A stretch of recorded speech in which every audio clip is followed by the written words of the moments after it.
Hi guys, sorry for the quite long absence. Been trying to solve the whole lack of sleep problem. I think I figured that one out.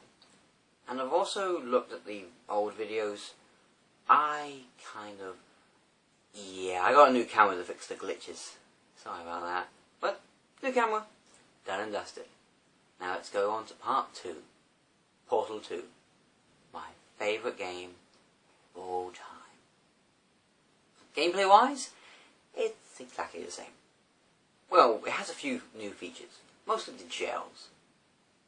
White gel makes it so every single surface it touches can be capable of holding a portal. You have no idea how many things that fixes. Blue gels, bouncy! Seriously, bing! Bing! And then there's the orange ones. That just makes you zoom across. Which does come in handy, but it's not nearly as fun to me as the blue one. Mind you, using in combination, you got quite some good stuff. There's not too much to talk about going otherwise, because it is the same. You use portals to solve puzzles. The puzzles this time around are a lot more fun, actually. That's probably why I like this game. It's more catch stuff, do stuff. Oh, hang on. How can I forget the lasers? Yeah, there's lasers as well. You think they would have had that in the first one, but nah. You know those balls of energy you had last time? Yeah, they're gone. Now it's lasers. Into different things, which you can use to kill turrets. Kill their adorable faces. About freaking time. You have no idea how satisfying it is just to laser them.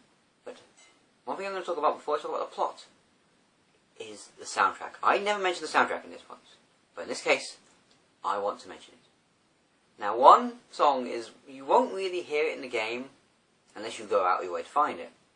But before Portal 2 came out, to Vilify Exile, the song of Portal 2. And the contestants were awesome, except the winner who was shit, but that's a whole other story. The song is beautiful. Have a listen. Exile, it takes your mind again. Exile, it takes your mind again. You got suckers, love. Have you given up? See? Beautiful. You can only find it at a test chamber for some reason. You gotta go out your way to find it. It's in a little section that the Everyman uses, and it's on a nice little radio. But if you just go straight through the game, you won't really find it. It's a nice Easter egg. But hey, and it's even in the credits. You can see in the credits, like, hang on, what was that song? But you won't hear it unless you try and pay attention. Sia Mia, on the other hand, Caramel, no, sorry. Now, Soy is brilliant. It's a lot bigger than the first one, of course, but that's to be expected. But before I go into the details, I want to tell you about why I think it's awesome. There are no cutscenes. Valve didn't go, okay, we'll have cutscenes. They went, we'll just keep gameplay. And that is awesome. For example, the scene where Wheatley betrays you. Spoilers, by the way. Wheatley is played by Stephen Merchant, who's awesome. But he betrays you. And they could have just gone, okay, take him out of the cutscene. But you were never taking out the gameplay for 1 second. You're there. And why do you want to look at Wheatley? Because you want to see what he's doing. You are not forced to watch him. Your eyes can wander anywhere you want. But you want to watch Wheatley. You want to see what he does. You want to hear him. That is good. I wish more games did that. I honestly do. But for some reason, Valve seems to be the only ones in modern day times that decide, let's not have cutscenes. Okay, no. Even Batman, Arkham Asylum does it. I was about to say they don't do it, but yeah, even they do it. I wish they wouldn't. Now, I'm going to summarise the story very quickly, because honestly there's so much I don't want to spoil it. at all, even though I just spoiled the weekly thing, but don't worry, the build-up is awesome to it. You play a show a few years later, and you're woken up, and, well, Wheatley wakes you up. And then eventually you find GLaDOS, who you just put out of commission. Let's face it, you can't really kill her.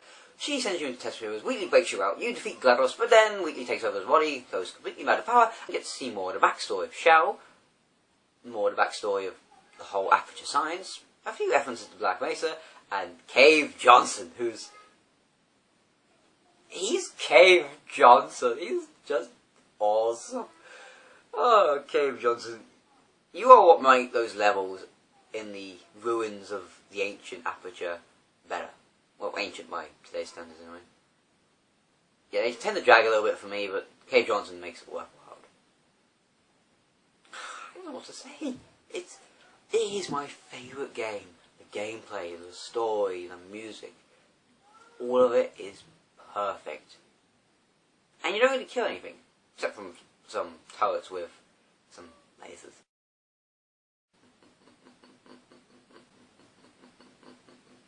If you enjoyed the first one, I recommend this wholeheartedly. I give it 10 out of 10 smiling turrets. Okay, they're sort of smiling, but they're cute. Let's not forget the defective ones, but again, I don't want to ruin anything. This game is just so awesome. I'll tell you a secret. I really like this game.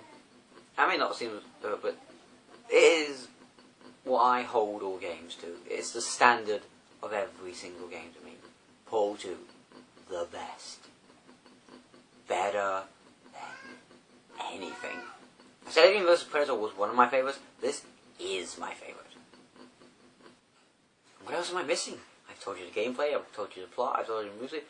Go buy it! What are you doing watching this? Go!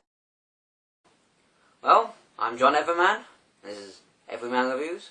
Remember, buy Portal 2.